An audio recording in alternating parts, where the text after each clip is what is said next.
Meanwhile, Ontario's official opposition leader Andrea Horwath says the Ford government intends to shut down the legislature on Wednesday. It comes on the heels of a roller coaster couple of days in which the province announced increased police authority on Friday, scaled back those powers yesterday after intense scrutiny. And Dale Manukduk has been following this evolving story and joins us live.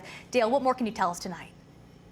Nicole, the legislature is scheduled to keep going until June. Andrea Horwath says the NDP has been requesting for months that Parliament go virtual, but the office of Paul Calandra, the government House leader, says going online has little benefit in keeping people safe and instead presented options to adjourn the legislature. Horwath is saying that the last few days, the controversy surrounding the police and shutting down parks has the Ford government ducking for cover. Because they wanted to cut and run, and they were planning all along how they were going to cut and run when the heat got too high. When was the NDP informed that the Ford government intends to shut down the legislature by Wednesday?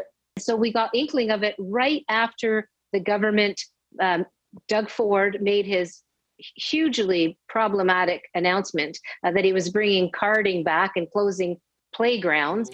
On Friday, Premier Ford and Solicitor General Sylvia Jones announced police would have temporary authority to request individuals provide their address and the reason why they weren't at home. But many police services condemned the move and firmly stated they would not randomly stop people or vehicles to enforce the stay-at-home order. The province adjusted that regulation on Saturday, giving officers that power if they suspect an individual may be participating in a gathering. So they walked it back a little bit on Saturday because they had no choice. The outrage was just enormous from every part of Ontario, even from the police associations and the police leadership.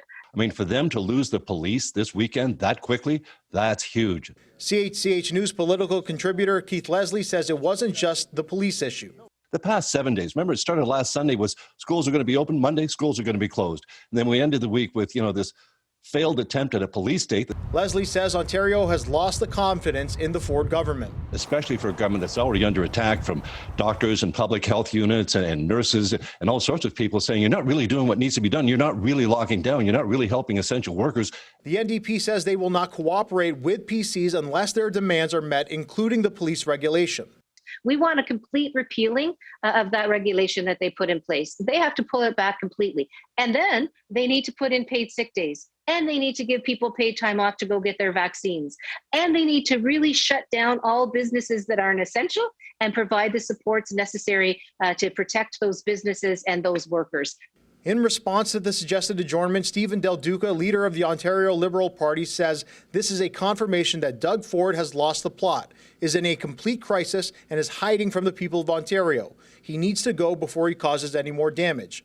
The office of the government House leader says that legislature will be in session next week. Horwath doesn't understand why they're hesitant to go virtual. I don't know why. Hamilton City Council is virtual, right?